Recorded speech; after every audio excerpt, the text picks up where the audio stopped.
Subscribe करें और bell दबाएं ताकि कोई खबर रह न जाए।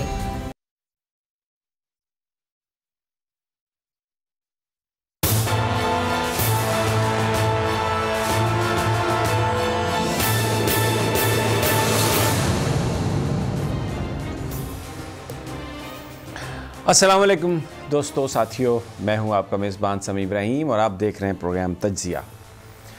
आज भी हम वही जो सियासी सूरत हाल है पाकिस्तान की, उस पर बात करेंगे। एक माहौल अपोजिशन ने बनाया, मीडिया, इलेक्ट्रॉनिक मीडिया का दौरा इस वक्त दौरा है और मुख्तलिफ़ चैनल्स पर जो चीज़ें आ रही हैं उसमें जो गुजरांवाला का जलसा है उसकी हाइप जो है उसको बिल्ड किया जा रहा है और अपोजिशन ये तासुर दे रही है कि जनाब बस अब ये एक फ़ैसला कुन मरहला है और अब इमरान खान साहब की जो हुकूमत है वो अपने आखिरी मराहिल में है और अगले 1-2 माह में ये मुकम्मल तौर पर इसका फ़ैसला हो जाएगा। बल्कि मरियम औरंगज़ेब साहबा तो कह रही है कि ये अवाम के लिए महंगाई का आखिरी झटका है, क्योंकि फिर उसके बाद इमरान खान साहब नहीं रहेंगे कीमतों को बढ़ाने के लिए। वो जो हुकूमत बिल्कुल इर्रेलेवेंट हो गई है वो हुकूमत ही ख़त्म हो जाएगी। ये और फिर उसका हम अगर देखते हैं उसको ज़रा बगौर तो लगता है कि कहीं ना कहीं कोई साजिश है ज़रूर। इसलिए कि आप देखें 16 अक्टूबर नज़दीक आ रहा है, पिछले कई माह से इस्लामाबाद में कोई मुजाहरा नहीं हुआ था, अब लेडी हेल्थ विजिटर्स भी आ गई, क्लर्क्स भी आ गए, इससे पहले वो जो टीचर्स थे वो भी आ गए थे और अब डी चौक भी हमें नज़र आ रहा है कि वहाँ पर हंगामा आराई और एहतजाज और एक तरफ से आवाज़ें आ रही हैं। और जब मार्केट्स पर नज़र डालते हैं तो डेली की बुनियाद पर, रोज़ाना की बुनियाद पर चीज़ों की कीमतों में इजाफ़ा हो रहा है ताकि लोग ज़्यादा से ज़्यादा तंग हों, बाहर निकलें। कौन है इसके पीछे ये हमें नहीं पता, लेकिन एक मामला ऐसा नज़र आ रहा है कि जिसमें मीडिया का इस्तेमाल प्रॉपर करते हुए जो अपोजिशन है उन्होंने एक माहौल बना दिया है कि जनाब कुछ ना कुछ होने वाला है। आज क्या बुनियादी तौर पर अपोजिशन चाहती है? कल भी हमने आपको कुछ गुफ्तगू सुनवाई थी और आपको दिखाया था कि बुनियादी तौर पर क्या डिमांड है। आज भी आपको कुछ गुफ्तगू सुनवाएंगे अपोजिशन के लीडर्स की और आपको ये बताने की कोशिश करेंगे कि ये क्या चाहते हैं, वो किस तरफ वो चीज़ों को लेके जा रहे हैं। फिर थोड़ा सा कंपैरिजन करेंगे कि आज अभी ये कहा जा रहा है रोज़ाना की बुनियाद पर जो प्रेस कॉन्फ्रेंस हो रही है कि ये पर्चे दर्ज किए जा रहे हैं, कंटेनर्स रखे जा रहे हैं, मुजाहिरीन को रोकने की कोशिश की जा रही है, जलसे की इजाज़त नहीं दी जा रही और अब GT रोड पर जलसा होगा। मैं आपको गुफ्तगू सुनवाऊँगा जो पार्लियामेंट का इजलास नवाज़ शरीफ साहब ने बुलाया था जिस वक्त इमरान खान साहब का धरना था। तो उस वक्त जो लोग धरना दे रहे थे, उस वक्त जो लोग एहतजाज कर रहे थे, उस वक्त जो लोग कह रहे थे कि इस हुकूमत को चले जाना चाहिए, उनके बारे में नवाज़ शरीफ साहब क्या कह रहे थे, खुर्शीद शाह साहब क्या कह रहे थे, ख्वाजा साद रफ़ीक साहब क्या कह रहे थे, ख्वाजा आसिफ साहब क्या कह रहे थे, चौधरी निसार अली ख़ान साहब क्या कह रहे थे। तो अभी इस वक्त ये क्या कह रहे हैं, ये सारा कंपैरिजन आपको इंशाल्लाह वो हम इस शो में आपको दिखाएंगे। लेकिन सबसे पहले मैं आपको मौलाना फजलुर रहमान की गुफ्तगू सुनवाता हूँ जो इस PDM के सरबराह भी हैं, जो इस सारी तहरीक के रूह रवां भी हैं। उन्होंने जो अपनी डिमांड्स हैं वो खुलकर उसमें बयान की हैं। ज़रा ये उनकी जो गुफ्तगू है उसका ये हिस्सा ज़रा सुन लें। हम इन हुक्मरानों को बता देना चाहते हैं कि तुम्हारी कुर्सी की कोई हैसियत नहीं है। कौम आपकी हुक्मरानी को मुस्तरद करती है और उन कुव्वतों को भी कहना चाहता हूं जो इनके पुष्ट पर खड़ी होती है कि अगर आपने भी अपना मुस्तकबिल का खैर देखना है तो इनके पुष्ट से हट जाओ। जिंदाबाद। अगर आप गैर मुतनाज़ा रहना चाहते हैं, अगर चाहते हैं कि पाकिस्तान के इदारे मुल्क में मुतनाज़ा न बने, वो कौमी इदारे कहलाएं, तो फिर आपको कौम के सामने एतराफ़ करना होगा कि इसको लाने में हमारी गलती थी, धांधली हमारा जुर्म था और हम इस पर कौम से माफ़ी मांगते हैं। इतना आसान नहीं है कि आपने हमें तरने वाला समझ लिया है। जब चाहो आप समझते हैं कि हम उसको निगल सकेंगे, याद रखो हम तरने वाला नहीं, हम लोहे के चने साबित होंगे। ये जो सारी गुफ्तगू मौलाना फजलुर रहमान की है, इसमें 5% हिस्सा इमरान खान के बारे में है, बाकी हिस्सा उन्होंने कहा है कि वो जो इस हुकूमत की पुश्त पर खड़े हैं वो उसकी पुश्त से हट जाएं, और दूसरे लफ्ज़ में वो कह रहे हैं कि वो हमारी पुश्त पर आकर खड़े हो जाए। इससे ज़्यादा यानी ये मुझे हंसी इसलिए आ रही है कि इतना बड़ा फ्रॉड है ये एक हम सुनते थे, जो बनारसी ठग हुआ करते थे उनकी कहानियाँ सुनते थे। महंगाई हो गई जी, गरीब आवाम तंग हो गए जी, मज़दूर तंग हो गए जी, बेरोज़गारी तंग हो गई जी, और ये हम आ रहे हैं आवाम की हुकूमत के लिए आ रहे हैं। और वो क्या कह रहे हैं कि वो यानी पाकिस्तान की फ़ौज को मलाइन कर रहे हैं कि आपने ये सब सेटअप किया है, आपने ये सब कुछ बनाया, आप इमरान खान से हट जाएं, पीछे उनसे पीछे हट जाएं। तो फिर इसका क्या मतलब है? वो जो मोहम्मद ज़ुबैर साहब मिलते रहे आर्मी चीफ से जाके, वो जो शहबाज शरीफ साहब के ज़िम्मे जो काम लगाया था, जो मरियम नवाज़ साहबा बड़े फ़ख्र से बयान कर रही थी कि अब्बू ने चाचू को काम दिया, चाचू जो हैं वो अपनी उस पर पूरा नहीं उतर सके, तो फिर जाहिर है अब हमने अपना रास्ता, और 2 महीने का टाइम है, 3 महीने का टाइम है। और सारी ये गुफ्तगू क्या है कि जो सेलेक्टर्स हैं, जिनको ये कह रहे हैं कि वो सेलेक्टर्स हैं, सिर्फ मुतालबा ये है कि आप इमरान खान की से हटें और हमारी पुष्ट पर आ जाएं। ये बुनियादी तौर पर वो कहना चाहे। मुर्तज़ा, मैंने ये समझने में कोई गलती तो नहीं की? बिल्कुल ऐसी बात नहीं है मौलाना के हवाले यानी मैंने समझने में गलती नहीं की, या मैं गलत कह रहा हूँ? आप ये कहना चाह रहे हैं? क्या नहीं, आपने समझने में कोई गलती नहीं की है, बिल्कुल सही कह रहे हैं आप। और यही इनका मतम नज़र है, यही इनकी हवस है, इसी के ऊपर, इक़्तिदार के ऊपर इनकी नज़र है। पहली दफ़ा मौलाना फजल रहमान, जब से हम भी तालिब इल्म हैं 24 साल से, तो पहली दफ़ा मौलाना फजल रहमान साहब को मैंने कहीं अपोजिशन में देखा है। इससे पहले कोई नाम नहाद अपोजिशन होती थी, कहीं न कहीं हिस्सा होता था कुछ ना कुछ, लेकिन पहली दफ़ा इनको ये हुआ है। और ये बहुत दुख बाज़ जगहों पे इजहार करते हैं। 1-2 जगहों पे इन्होंने इजहार किया समी साहब के, मैं बहुत ज़्यादा मैंने वॉर ऑन टेरर में अपने इदारों को, मुल्क की सलामती को बहुत ज़्यादा सपोर्ट किया, और मेरे साथ ये किया गया कि मुझे अपनी सीटों से भी हरवा दिया गया। तो इस तरह के दुख वो साथ लेके फिर रहे हैं। और बाकी अगर ये बात कही जाए कि अवाम का दुख है, किसी को महंगाई का दुख है, किसी को किसी का कोई दुख नहीं है, किसी भी इन सियासी रहनुमाओं को, जो आपने एक बड़ा ज़बरदस्त लफ्ज़ बाज़ को राना साहब भी यूज़ करते हैं कि ये अंजुमन बदकार कि वो सूरत हाल है इनकी। और कभी कोई शख्स जो है इनको इस हवाले से मुखलस नहीं कह सकता। वो ये मौलाना फजल रहमान साहब के हवाले से तो आप जानते हैं कि बड़ी बड़ी रिपोर्ट्स लिखी गई हैं कि रिंद के रिंद रहे, हाथ से जन्नत भी ना गई। इन्होंने तो हमेशा यही किया है। बातें बहुत अच्छी कर रहे हैं, लेकिन यकीन माने पता नहीं क्यों यकीन करने को दिल नहीं करता, बातें की जा रही हैं। ठीक हो गया। अच्छा, अनवर अब्बास भी हमारे साथ हैं, फॉरेन ऑफिस को कवर करते हैं। इनको आज इसलिए हमने जहमत दी, दावत दी कि क्योंकि कल जो मुईद यूसुफ साहब ने जो गुफ्तगू की करण थापर के साथ, वो क्या उसको फॉरेन ऑफिस किस तरह से देख रहा है, और फिर क्या चाइना के साथ ये जो गुफ्तगू की गई है उनको एतमाद में लिया गया। भारत के साथ मज़ाकरात अगर हम करते हैं तो क्या चाइनीज़ जो हैं उनको तो इस पर कोई मसला नहीं है। ये प्रोग्राम के अगले हिस्से में जाकर हम इनसे ये बात करेंगे, लेकिन सबसे पहले ज़रा ये जो इस वक्त मारा मारी का सा माहौल पैदा कर दिया गया उस पर हम बात कर रहे हैं। अभी अपोजिशन जो है वो ये कह रही है कि जनाब ये हमें जलसे से रोकने की कोशिश की जा रही है, FIR दर्ज की जा रही हैं, हमारी कॉर्नर मीटिंग्स, कंटेनर्स बुलाए जा रहे हैं, और ये हुकूमत ख़त्म होने वाली है, इस हुकूमत को जाना है, और ये 2 महीने में जाना है, 1 महीने में जाना है। मैं आपको गुफ्तगू वो सुनवाना चाहता हूँ माजी की। जब इमरान खान साहब का धरना था तो उस वक्त मुस्लिम लीग नून की गवर्नमेंट थी।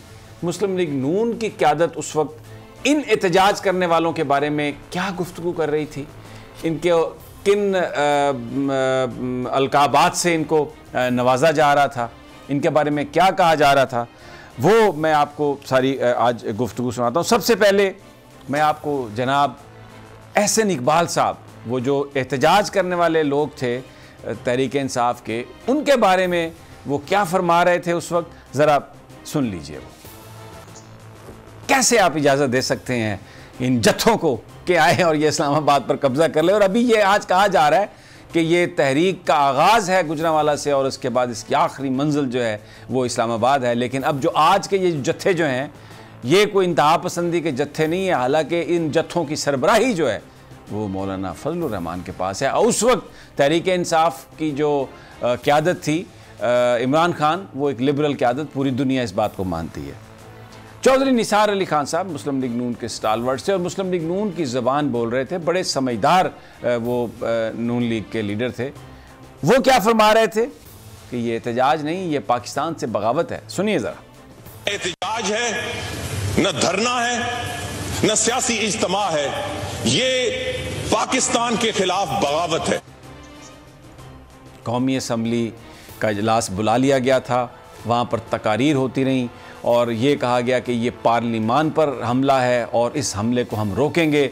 पीपल्स पार्टी भी उनके साथ थी। इस वक्त पीपल्स पार्टी नून लीग के साथ मिलकर वही काम कर रही है जो तहरीक इंसाफ ने उस वक्त किया था, क्योंकि वो तहरीक इंसाफ कर रही थी काम, वो तो बहुत बुरा था। लेकिन अब पीपल्स पार्टी, मौलाना फजलुर रहमान और जनाब मुस्लिम लीग नून ये सब कुछ कर रही है, तो इसलिए ये काम बड़ा ज़बरदस्त है। ख्वाजा साद रफ़ीक की भी आपको गुफ्तगू हम सुनवाना चाहते हैं।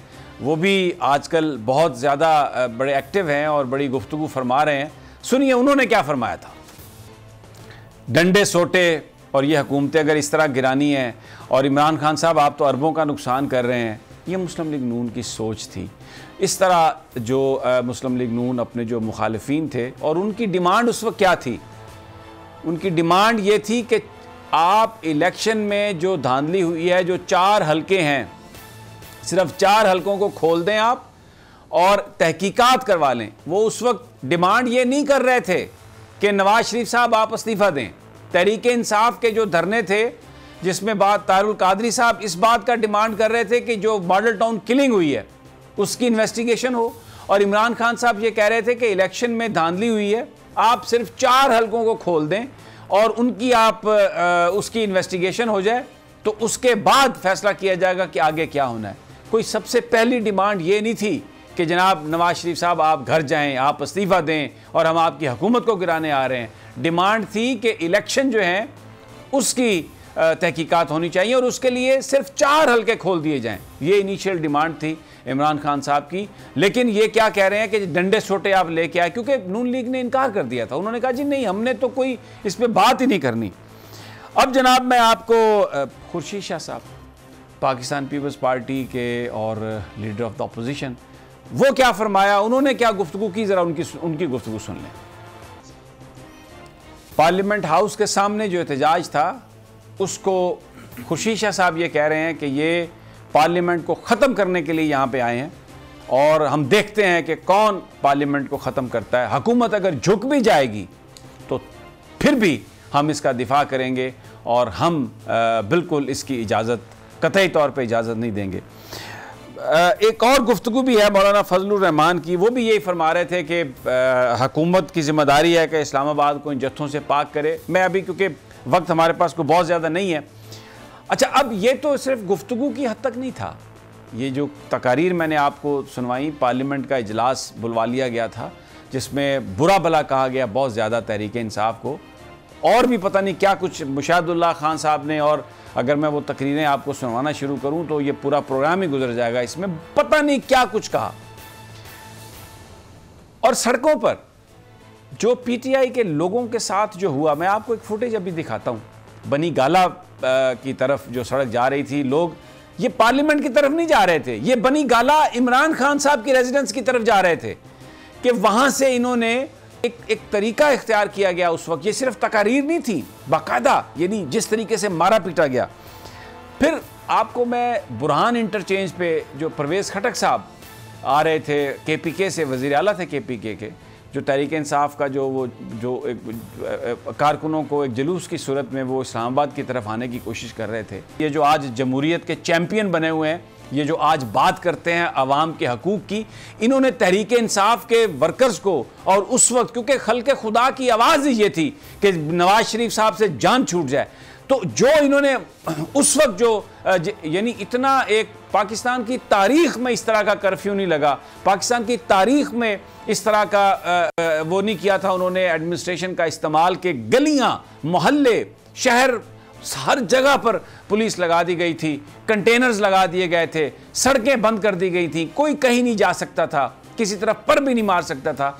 ये असल चेहरा उन लोगों का जो आज जमहूरियत के चैंपियन बन रहे हैं, जो आज ट्रेडर्स के साथ मिलकर महंगाई रोज़ाना की बुनियाद पर चढ़ा रहे हैं ताकि लोग ज़्यादा से ज़्यादा इकट्ठे हों और इमरान खान की इस हुकूमत से जान छूट जाए, क्योंकि अब एहतसाब का जो प्रोसेस है वो बहुत तेज़ हो गया। और अभी जो खबर आ रही है कि एक और बड़ी कंपनी पकड़ी गई है जिसमें 25 अरब रुपए शरीफ फैमिली के, उसकी तफसीलात अगले 1-2 दिनों में आने वाली हैं।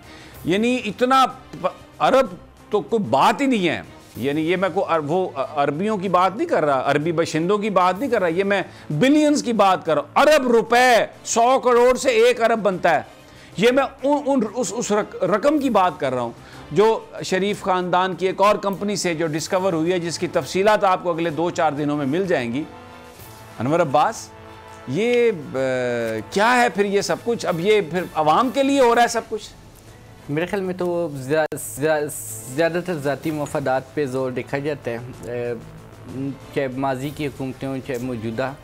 अवाम के कोई लेना देना नहीं होता नामली हुक्मरानों के साथ। हुक्मरानों ने नहीं, मेरा सवाल आपसे ये है कि अगर पीटीआई एहतजाज करे तो वो वतन दुश्मन है, अगर वो धरना दें तो वो तो जनाब बगावत है।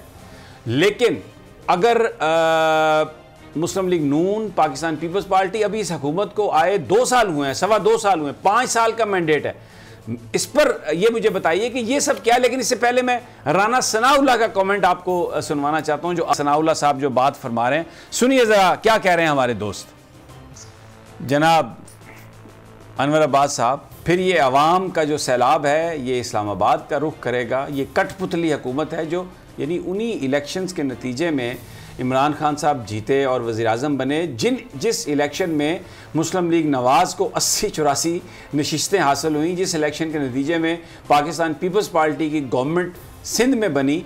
ये इमरान खान तो कठपुतली हैं, लेकिन ये सब लोग जेन्युइनली इलेक्टेड हैं। और ये जो जलसे हैं इसको रेफरेंडम करार दे के तो ये इस्लामाबाद का रुख करेंगे, इस हुकूमत को गिराएंगे और इसको ये मुकम्मल जमहूरी तर्ज अमल कह रहे हैं। जनाब अनवर अब्बास, मेरे ख्याल में तो अगर मुस्लिम लीग नून ये कहती है या अपोजिशन ये कहती है कि ये हुकूमत कठपुतली है या अवाम में पॉपुलर नहीं है, गैर मकबूल है, तो नहीं चाहिए कि अब जब 2 साल गुजर गए मज़ीद थोड़ा सा टाइम दे, इस हुकूमत को एक्सपोज होने दे, अवाम को पता लगने दे, अवाम के फैसले का इंतज़ार करें। माजी में पीटीआई जब एहतजाज कर रही थी उस वक्त यही जो मुस्लिम लीग नून है ये हुकूमत में बैठी थी, ताकत का इस्तेमाल भी किया गया। लाहौर, मॉडल टाउन, दीगर ऐसे बेशुमार वाक़यात हैं जहाँ पे हमने ये चीज़ें देखी। तो अब उनको थोड़ा सा सोचना चाहिए कि अगर जो कुछ उन्होंने किया वही मौजूदा हुकूमत उनके साथ अगर करे, या जैसे कि वो कह रहे कि ये अवाम का सैलाब आएगा हुकूमत को बहा के ले जाएगा, तो ज़ाहिर बात है कि उसमें अवाम का सैलाब आएगा। हुकूमत को जो ले के जाना है वो पार्लियामेंट का काम है, अवाम का सैलाब शायद उसका काम नहीं है। तो अगर अवाम की वो एक धमकी दे रहे हैं तो इसका मतलब ये है कि वो शायद इसमें कोई शरपसंदी है, तखरीबकारी का एलिमेंट भी आ सकता है। तो इस सूरत में हुकूमत को नेचर है कि सख्त इक़दाम करने पड़ेंगे, ताकत का इस्तेमाल भी होगा। और सबसे बढ़ के ये कि दोनों को ये सोचना चाहिए कि इससे सिर्फ मुल्क की फ़ज़ा ख़राब होगी, मौजूदा जो सूरत हाल है उसमें शायद दोनों को इस चीज़ का ख्याल रखना चाहिए कि पाकिस्तान ऑलरेडी एक मुश्किल दौर से गुजर रहा है। जी मुर्तज़ा, ख्याल रखेंगे इस चीज़ का? देखिए, जो जिस तरह से जो किया इन्होंने वो तो मेरे ख्याल में इनको भुगतना पड़ेगा। और जिस तरह से इन्होंने धरने के साथ सलूक किया था, बाकी तमाम चीज़ें हुई हैं वो सारी आपने दिखाई, अभी तकरीरें भी सुनाई हैं, पार्लियामेंट का इजलास भी अभी भी बुला लिया गया है। अभी इस तरह की तकरीरें इधर पार्लियामेंट में होंगी, उधर वो एहतजाज शुरू करेंगे। लेकिन इस सारे कज़िये में और पाकिस्तान के जो तारीख़ है एहतजाजों की, उसमें ये बात बहुत अहमियत की हामिल रही है कि इस तरह का कोई भी बड़ा इवेंट होने जा रहा हो या वो उसको बड़ा बना के पेश किया जा रहा हो तो वहाँ पे कोई किसी भी तरह की ऐसी फ्रस्ट्रेशन का मुजाहरा ना एडमिनिस्ट्रेशन की जानिब से होना चाहिए, ना पुलिस की जानिब से होना चाहिए, ना सियासी पार्टियों की जानिब से होना चाहिए। यहाँ बड़े विजडम की ज़रूरत है फ्रॉम पीटीआई और बाकी दीगर जो सियासी जमातें उनकी जानिब से कुछ लोगों की। अच्छा, अभी आपने ये जो वर्ड है ना विजडम, इस चीज़ की बहुत शदीद कमी है, किल्लत है, इसकी मिलती नहीं है कहीं पे ये। मार्केट्स में तो बिल्कुल टोटल ही नापैद है। यहाँ पर हमें एक छोटा सा वक्फ़ा लेना है। जब हम वापस आएंगे तो इस सूरत हाल पर भी बात करेंगे। तो आपकी मेमोरीज़ को रिफ़्रेश करूँगा कि हुकूमतों के ख़िलाफ़ हो जाना, हुकूमतों को वक्त से पहले गिराने की कोशिश करना, ये नवाज़ शरीफ साहब का कोई नया काम नहीं है। जिस दिन से वो सियासत में आए हैं, जिस दौर में भी वो रहे हैं, अगर उनकी हुकूमत नहीं थी तो दूसरी हुकूमत को उन्होंने गिराने की कोशिश की है। और यही उनकी बात होती थी, अवाम के मसाइल का वो रोना रोते थे। अभी भी वो जो पुरानी शराब है नई बोतल में डालकर बेचने की कोशिश कर रहे हैं। लेकिन ये सब एक छोटे से वक्फे के बाद।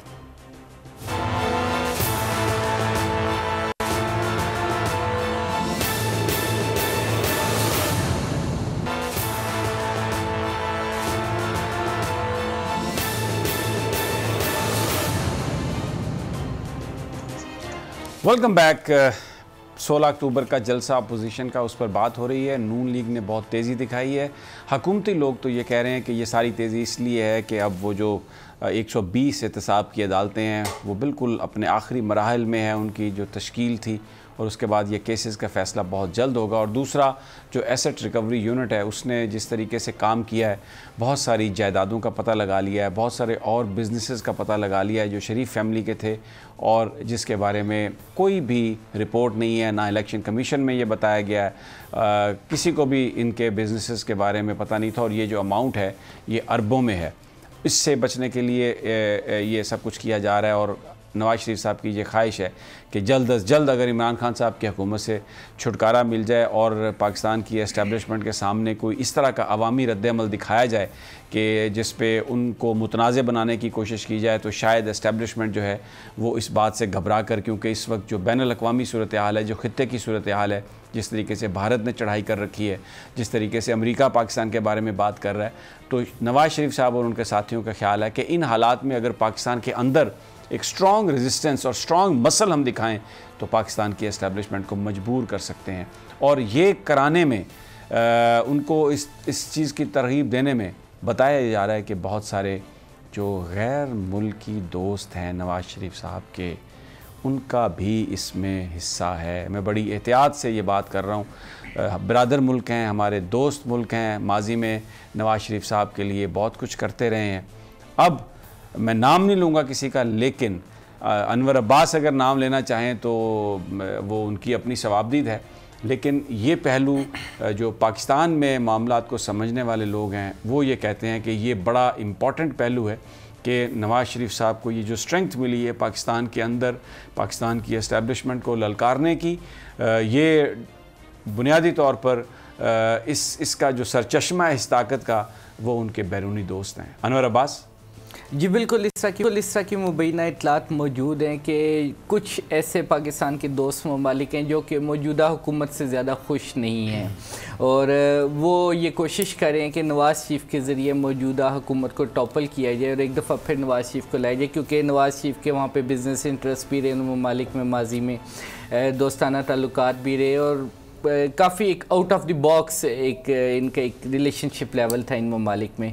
तो लिहाजा ये कोशिश की जा रही है। इसी तरह मौजूदा हुकूमत जो है वो इस वक्त चीन के करीब है, अमेरिकन इससे खुश नहीं है। भारत के साथ हमारी कशीदगी चल रही है, अमेरिकन का उस पर भी प्रेशर है। अमेरिका इस वक्त भारत के क्लोज़ है, तो अमेरिकन भी ये शायद चाह रहे हैं किसी हद तक कि मौजूदा हुकूमत को कोई फेवर ना दी जाए और किसी भी तरीके से हुकूमत को टफ़ टाइम दिया जाए। दूसरा CPEC एक अहम प्रोजेक्ट है जो कि इस वक्त चल रहा है, तो CPEC को रुकवाने के लिए इस वक्त स्टेबिलिटी पाकिस्तान में जो है उसको ख़त्म किया जाना ज़रूरी है। और अमेरिकन और बहुत सारे ऐसे ममालिक हैं जो जिनको ये CPEC खटकता है और वो ये कोशिश करें कि पाकिस्तान को डिस्टेबल करके इस प्रोजेक्ट को इनडायरेक्टली हिट किया जाए। इकनॉमिकली भी पाकिस्तान की इकॉनमी भी इससे मुतासिर होने का खदशा है। इसके अलावा मुल्क में सिक्योरिटी, लॉ एंड ऑर्डर उसके भी खदशात हैं कि वो भी मुतासिर होगी। फिर तकरीबन हर शोबा इससे इनडायरेक्टली जो है इसके इफ़ेक्ट आपको नज़र आएंगे। जनाब गुलाम मुर्तज़ा साहब, देखिए आपके पास क्या इत्तला? ये इस तरह की जो चीज़ें हैं, देखिए अजम्पशंस हैं या थ्योरीज हैं जो मुख्तलिफ चल रही हैं, उनके राब्ते ज़रूर हैं क्योंकि स्टेट्समैन रहे हैं, 3 दफ़ा वज़ीर-ए-आज़म मुंतखब हुए और बहुत सारी जगहों पे पनाह गज़ीन भी रहे जी, काफ़ी जगहों पे पनाह गज़ीन बड़ी मोहब्बत करते रहे हैं। तो चाइना से भी उनके रिलेशनशिप बहुत अच्छा है और अभी भी वो नहीं, देखें शहबाज शरीफ साहब को बहुत सारी लैंग्वेजेस आती हैं, चाइनीज़ नहीं आती।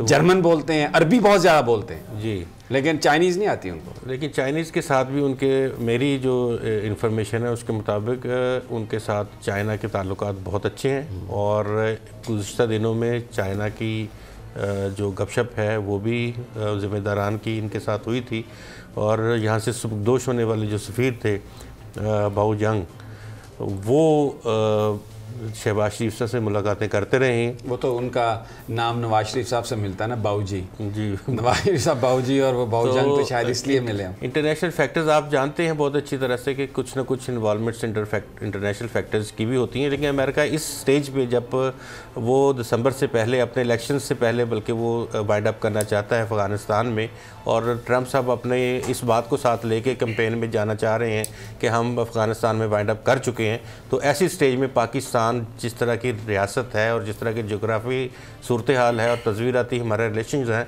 तो कभी अमेरिका नहीं चाहेगा कि पाकिस्तान की मौजूदा गवर्नमेंट को इन दिनों में खुदा न खासा किसी भी लिहाज से तंग होने दिया जाए या वो इस तरफ टॉपल होने की जो बात की जा रही है उस तरफ। ऐसी ये तसव्वुरात हैं और सोचे हैं, लेकिन पॉलिटिक्स हो रही होती है, इंटरनेशनल भी फैक्टर्स उसके इन्वॉल्वमेंट है उसकी, लेकिन यहाँ इस हद तक जो सूरत हाल है वो नहीं हो सकती। जो एक इन्फॉर्मेशन अवेलेबल है उसके मुताबिक तो आप ये देखेंगे अफ़गानिस्तान अभी अमन की तरफ बढ़ रहा है और वहाँ पे जो ऐलानात ट्रंप कर चुके हैं उसके मुताबिक भी हमारी जो मुस्तहकम और पुरअमन अफ़गानिस्तान के लिए ये तो मुर्तज़ा बड़ी आइडियल सिचुएशन है कि जिस वक्त किसी चीज़ का फ़ैसला होने जा रहा है तो डेफिनेटली जो पाकिस्तान की एस्टेब्लिशमेंट है, पाकिस्तान की जो गवर्नमेंट है, वो पाकिस्तान के मफादात को अपने सामने रखेगी किसी भी तरह के मुआहदा करते वक्त। तो अमेरिका के जो मफादात हैं उनको तो पाकिस्तान प्रोटेक्ट नहीं करेगा, तो क्या ये फिर अमेरिका के लिए तो एक्सीलेंट मौका नहीं है कि आप पाकिस्तान की एस्टेब्लिशमेंट पर दबाव डालने के लिए पाकिस्तान के अंदर एक ऐसी सिचुएशन क्रिएट करें कि जिसमें आप उनसे वो जो काम आप करवाना चाहते हैं वो आप करवा लें। हमने तो माजी में यही देखा है कि जो बड़े बड़े पाकिस्तान के ऊपर जो ज़रबें लगी हैं वो केयर टेकर्स के दरमियान लगी हैं। सबसे बड़ी जो ज़रब लगी थी रिकोडिक का जो ठेका था वो मोइन कुरैशी साहब ने दिया था अपने दौरे हुकूमत में आके। गवर्नमेंट्स डिज़ोल्व करवा के केयर टेकर्स अमेरिका से इंपोर्ट हुए, दूसरे लोग अमेरिका से इंपोर्ट हुए और उन्होंने आके वो मुआहदे किए जिसमें पाकिस्तान के मफादात को नुकसान पहुँचाया गया। तो अभी भी हमेशा जो माजी में ये होता था कि पाकिस्तान लड़ाइयाँ लड़ता रहा, 80 की दिहाई में भी हमने लड़ाई लड़ी, फिर तालिबान के हवाले से भी परवेज़ मुशर्रफ साहब ने कहा ठीक है, लेकिन अब माशाल्लाह अल्हम्दुलिल्लाह जो पाकिस्तान की फोर्सेस हैं, राहिल शरीफ साहब थे, जनरल कमर जावेद बाजवा हैं, इन्होंने ऑपरेशन किए और इन्होंने जो पाकिस्तान की ज़रूरियात थी उसके मुताबिक सब कुछ किया। तो ये तो खटक रहे हैं, पाकिस्तान की ISI खटक रही है अमेरिका की नज़रों में, भारत की नज़रों में। तो इस वक्त जो ये तमाम आपने मौलाना फजलुर रहमान की बात नहीं सुनी, वो क्या कह रहे हैं पाकिस्तान की एस्टैब्लिश, अगर तुमने इज्जत कमानी है, अगर तुमने मुतनाज़े नहीं बनना तो हमारी बात करो, हमारी पुश्त पर आ जाओ।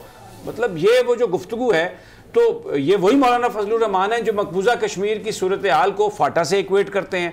नवाज शरीफ साहब जो हैं वो कहते हैं कि भारत के साथ हमने दोस्ती करनी है, भारत जो है ये बीच में क्या लकीर आ गई, बॉर्डर आ गया, वो भी कद्दू गोश्त खाते हैं, हम भी कद्दू आलू गोश्त खाते हैं, और ये वो हम रब कहते हैं, वो क्या कहते हैं, ये इस किस्म के। और जिस तरह बिजनेसमैन को बुलाया और ये जो कंपनियां पकड़ी जा रही हैं, वो वॉल्यूम 9 जो है वो अगर खुल जाए, जो सुप्रीम कोर्ट में बंद पड़ा है, तो वो सारी जो तफसीलात सामने आए, तो इनको तो रवाबत पाकिस्तान से ज़्यादा उनके साथ हैं, इनकी जो प्रॉपर्टीज़ हैं पाकिस्तान से ज़्यादा बाहर हैं। तो ये तो बड़ा एक एक्सीलेंट मौका है पाकिस्तान की एस्टेब्लिशमेंट को ब्लैकमेल करने के लिए, पाकिस्तान के अंदर से आप लोगों को खड़ा कर दें, जिसका जिक्र जनरल कमर जावेद बाजवा ने किया, जो कल भी हमने अपने प्रोग्राम में बताया कि जिसमें उन्होंने कहा कि ये हाइब्रिड वॉरफेयर है, 5th जनरेशन वॉरफेयर है, और लीडरशिप पर जो तनकीद है या उसके खिलाफ ये जो जहर उगला जा रहा है, इससे आपको होशियार रहना है। मुर्तज़ा बिल्कुल आपकी बात दुरुस्त है कि 5th जनरेशन हाइब्रिड वारफेयर जो है वो इस वक्त तो डेफिनेटली वो लड़ी जा रही है, और जो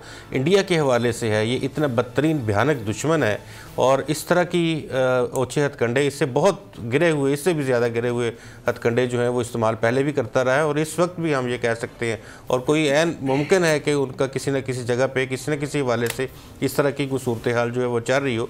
कल मैं आपको बताऊँ कि पता नहीं कब का हैरली क्लिंटन का इंटरव्यू है, कल मुख्तलिफ जर्नलिस्ट जो है उसको ट्वीट कर रहे थे, जिसमें बताया जाए, उसने पूछता है, एंकर पूछती है कि जी डीप स्टेट क्या है, तो वो आगे से उनको डीप स्टेट की तारीफ बताते कि इस तरह पाकिस्तान में चले जाए, पाकिस्तान में वहाँ आप सब कुछ जो है वो एक अदारे से बात करेंगे, आपने किसी को और नहीं देखना, वही हुकूमत चलाते हैं, वही करते हैं, और फिर अगर वो नाराज़ हो जाए तो वो सज़ा भी दिलवा देते हैं। इसी तरह की साथ ही उसके एक लिंक जोड़ा गया मोदी का, जिसमें वो कह रहा है कि हमें तो पता ही नहीं चल रहा, हमने अगर मुज़ाकरात करने हैं तो किस से मुज़ाकरात करें, वहाँ ISI से मुज़ाकरात करें, पाक फौज से करें या उनके लीडर से करें। कहते हैं हमें कुछ समझ नहीं आती कि बात किससे करनी है। तो अभी आप अभी तो देख लेना, जो ये तो सूरत हाल पुरानी है ना, अभी तो बिल्कुल क्लैरिटी हो गई ना। इमरान खान इस वक्त अपनी पोजीशन को वो ही is in a charging position. General Qamar Javed Bajwa ने भी कहा जब भी वो मिले अमेरिकन से कि प्राइम मिनिस्टर इमरान खान के विजन के मुताबिक हम अफगानिस्तान में पीस की कोशिश कर रहे हैं। इमरान खान ने ट्रंप से कहा कि आप मुज़ाकरात करें, हम तालिबान को मुज़ाकरात की मेज़ पर लाते हैं, और इमरान खान ने लाकर डिलीवर किया। ये तो इस वक्त जो पाकिस्तान के अंदर कोई ऐसा कन्फ्यूजन नहीं है, पाकिस्तान की सिविल और पाकिस्तान की अस्करी क़यादत एक पेज पे है। इमरान खान वज़ीर आज़म पाकिस्तान की सिक्योरिटी के हवाले से वही बात करते हैं जो पाकिस्तान के सिक्योरिटी इदारे उनको एडवाइस करते हैं। इसी बात की तो नवाज शरीफ को तकलीफ है, इसी बात की तो अमेरिका को और भारत को तकलीफ है, क्योंकि वो पाकिस्तान की सिक्योरिटी एजेंसीज की राय के मुखालिफ जाकर इंडिया की हेजमनी कायम करवाना चाहते थे नवाज शरीफ से, इंडिया के साथ दोस्ती इस तरह की करवाना चाहते थे जिसमें पाकिस्तान गुलामों की सी जिंदगी गुजारे। तो ये तो पुरानी बातें हैं। इस वक्त तो पाकिस्तान वो वाहिद मुल्क है जिसमें क्लैरिटी है, पाकिस्तान की सिविल और पाकिस्तान की फौजी क्यादत एक पेज पर है। और रहमान कि हटो इमरान खान से, हमारी पुश्त पर आ जाओ, हम तुम्हारे सर्वेंट बनने के लिए तैयार हैं। लेकिन उनको सर्वेंट बनाना पाकिस्तान के मफाद में नहीं है, इसलिए कि ये जो लोग हैं इनके मफादात गैर मुल्कियों के साथ ज्यादा हो गए हैं, इनके कारोबारी जो मफादात हैं वो बाहर ज्यादा हो गए हैं, जिसकी वजह से शायद अब पाकिस्तान में इस तरह इनका रोल बनता हुआ नजर नहीं आ रहा। बहरहाल यहां पर एक वक्फा का टाइम हुआ है, छोटा सा वक्फा, वापस आते हैं तो फिर इंशाल्लाह इन्हीं मामलात पर दोबारा गुफ्तगू करते हैं।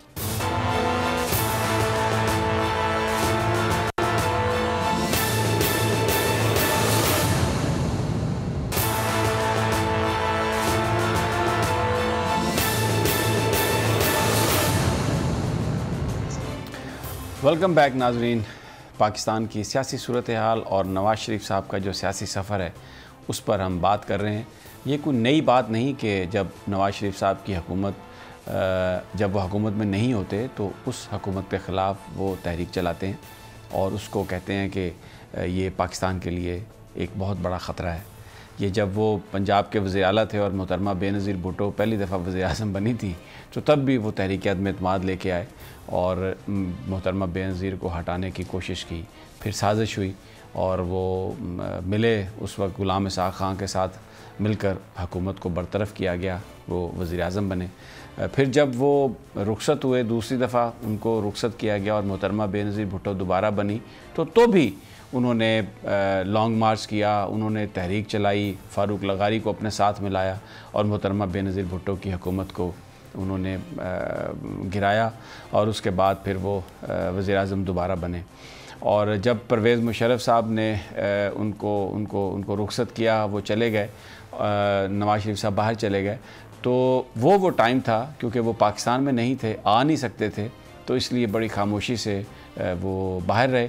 लेकिन फिर उसके बाद जब मोहतरमा बेनज़ीर भुट्टो उनको वापस लेके आई दर हकीकत, क्योंकि उनकी वापसी का कोई इम्कान नहीं था, लेकिन जब NRO हुआ तो फिर मोहतरमा बेनज़ीर भुट्टो के इसरार पर नवाज़ शरीफ साहब को वापस बुलाया गया। उन्होंने इलेक्शन का बाइकआउट किया, पीपल्स पार्टी की गवर्नमेंट बनी ज़रदारी साहब की। तो जैसे ही मामलात कुछ बने तो काला कोट पहन के नवाज़ शरीफ साहब चले गए मेमो कमीशन में, सुप्रीम कोर्ट ऑफ पाकिस्तान में, और ये इस्तदा की कि जनाब ये तो गवर्नमेंट को बरतरफ़ किया जाए, इनको निकाला जाए।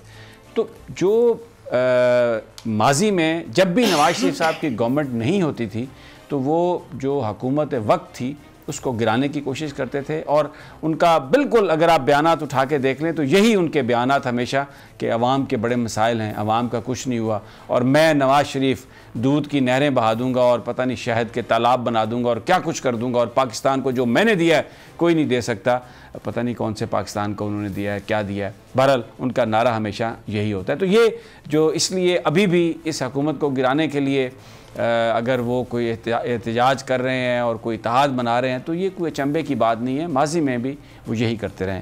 वक्त हमारे पास बहुत कम है, अनवर अब्बास हमारे साथ हैं। डॉक्टर मुईद पीरज़ादा ने जो इंडिया से मुज़ाकरात की पेशकश की है, मुईर यूसुफ साहब ने जो मुज़ाकरात की पेशकश की है, वो अनवर अब्बास, चाइना उसको किस नज़र से देखता है?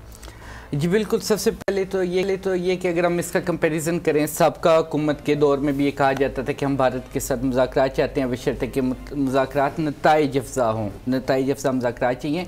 लेकिन इस दफ़ा जो मुज़ाकरात की पेशकश की गई है पाकिस्तान की जानिब से, उसमें एक डिफरेंस है, उसमें मशरूत मुज़ाकरात की बात की गई है और पहली दफ़ा पाकिस्तान की जानिब से 6 या 5 शराइत पेश की गई हैं कि भारत अगर उन शराइत पर अमल करेगा तो हम मुज़ाकरात करेंगे।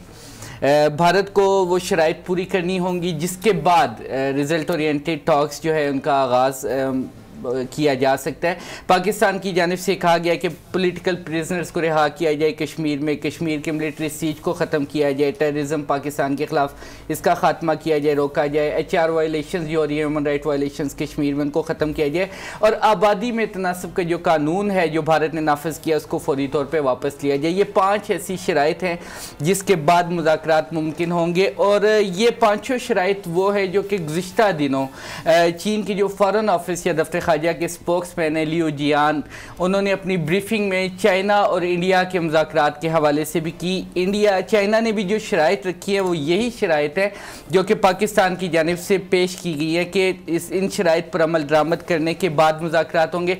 एक एडिशनल उन्होंने ये कहा था, चीन चूँकि यूनियन टेरिटरी को रिकगनाइज नहीं करता तो भारत अपने क्लेम से दस्तबरदार हो या उस पर एक रिव्यू करे अपने क्लेम को। इसके अलावा अगर हम देखें तो इस प्रेस कॉन्फ्रेंस को, तो इसमें एक चीज़ ये है कि जहाँ पे हमने उनको मुज़ाकरात की ऑफ़र किया वहाँ पे इंडिया की दहशतगर्दी को भी बेनकाब किया है। APS पे हमले के हवाले से भारत के किरदार को उन्होंने डिस्कस किया है। जो फ़ोन कॉल्स APS के मास्टरमाइंड उस वक्त डायरेक्टली राब्ते में थे भारत के जो इनके ऑपरेटर्स थे रहा के उनके साथ। फिर जो दहशतगर्दी के हवाले से बात की गई उसमें चाइनीज़ कौंसलेट की भी बात की गई है कि चाइनीज़ कौंसलेट पे हमले में रॉ इन्वॉल्व थी। चाइनीज़ तो बेसिकली पाकिस्तान ने ये मुद्दा उठाया है कि जो चाइना पर हमले जो कर रहे हैं वो इंडियन रॉ एजेंसी कर रही है और उसमें पाकिस्तान की टेरिटरी को इस्तेमाल किया गया। जी बिल्कुल ऐसे ही है और ये रॉ कर रही है और ये चाइना के हमने एक तरह से एक्सपोर्ट किया उनके साथ शोल्डर टू शोल्डर। भारतीय जो किरदार है उसको एक्सपोज किया है, जो एनिमोसिटी भारत की चाइना के हवाले से है, जो लद्दाख की कार्रवाई से बहुत पहले की है, उसको एक्सपोज किया। जी बिल्कुल। इसके अलावा अगर हम देखें कि एक पब्लिकली एक शायद ये तासुर आ रहा है कि शायद चाइना हमारे इस इकदाम से खुश नहीं होगा जो हमने भारत को मशरूत मुज़ाकरात की पेशकश की है। मेरा अपना भी शायद ऐसे ही तासर था, लेकिन जब इसमें मज़ीद इसको क्रिटिकली हम देखेंगे तो इसमें जो इंडिया और चाइना की लद्दाख पे ऑलरेडी बातचीत चल रही है, उनके भी जो 6 राउंड ऑफ टॉक्स हुआ है लद्दाख के हवाले से 14 घंटे जारी रहा। चाइना कोशिश कर रहा है कि भारत के साथ मसाइल को पीसफुली रिजॉल्व करे। फिर ब्रिक्स समिट आगे आ रहा है, उसमें भी भारत, जनूबी अफ्रीका, इंडिया, ब्राज़ील और चाइना जो है उसके अरकान हैं 4 बड़े आज़मों में से और वो बैठेंगे, बातचीत करेंगे। वहाँ पे भी ये तवक्को की जा रही है कि एक ऐसा इवेंट एक ही रूफ पे जो वर्चुअल इवेंट होगा उसमें इंडियन प्राइम मिनिस्टर और चाइनीज़ प्राइम मिनिस्टर जो हैं, चाइनीज़ प्रेसिडेंट, वो शायद दोनों एक ही अपने अपने व्यूज़ देंगे और शायद उनका कोई आपस में भी वर्चुअल रब्ता हो सके इस ब्रिक्स के हवाले से। तो हम ये देख रहे हैं कि भारत और चीन चूँकि अपने मामलात को एक हल करना चाह रहे हैं और लिहाजा ये कि इसी तरह पाकिस्तान जो है, पाकिस्तान चाइना के स्टैंस को, चाइना की पॉइंट ऑफ व्यू को लेके चल रहा है और भारत को वही शराइत पेश कर रहा है जो कि चाइना की जानिब से ऑलरेडी पेश की गई हैं। लिहाजा पाकिस्तान और चीन के मौक़िफ़ में कोई ज़्यादा फ़र्क हमें दिखाई नहीं देता। मामलात को बातचीत से हल करने के हम भी ख्वाहिशमंद है, चीन भी है और हम ये चाह रहे हैं कि बातचीत के ज़रिए हम मसाइल को हल कर सकें। बहुत शुक्रिया आपका अनवर अब्बास, मुर्तज़ा आपका भी बहुत शुक्रिया। चाइना और पाकिस्तान एक ही कश्ती के सवार हैं और इस ख़ित्ते में पाकिस्तान ने मुस्तकिल बुनियादों पर लॉन्ग टर्म फ्रेंडशिप के लिए अपना जो वज़न है वो चाइना के पलड़े में डाला है और प्राइम मिनिस्टर इमरान खान ये कह चुके हैं कि पाकिस्तान का जो मुस्तकबिल है वो चाइना के साथ है।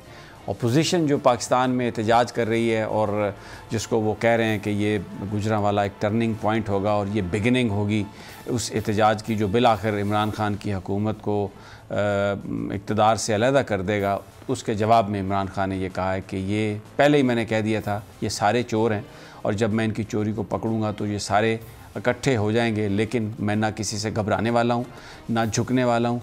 ये जो मर्ज़ी कर लें, जितने जलसे जुलूस निकाल लें, इनको NRO नहीं मिलेगा। NRO तो नहीं मिल रहा, इसमें कोई शक नहीं, लेकिन ये लोग इतने ताकतवर हैं, इनका मार्केट्स पर इतना कंट्रोल है कि जैसे जैसे एहतजाज की तारीख नज़दीक आ रही है, जो चीज़ें हैं उनकी कीमतों में होशरुबा इजाफ़ा हो रहा है। और मीडिया पर भी इस तरीके से इनका तसल्लुत है, हर स्क्रीन पर इन्हीं के जलसों की, इन्हीं के बयानबाजी, इन्हीं के मामलात हैं, उसी पर बात हो रही है। और एक ऐसा पाकिस्तान में एक माहौल बना दिया गया है, इस तरह से गरमा दिया गया कि वो लोग अब शायद उनके साथी और वो ये समझ रहे हैं, और ये समझाने की जो उनकी कोशिशें हैं उसमें वो बड़ी हद तक हमें सरगर्म नज़र आते हैं कि जनाब ये बस वाकई तब्दीली के सफ़र का आगाज़ हो चुका है। बहरहाल हम भी देखते हैं, आप भी देखते हैं, तबसरों का सिलसिला जारी रहेगा। इजाज़त दीजिए, कल फिर इंशाल्लाह आपसे मुलाकात होगी। अल्लाह निगहबान।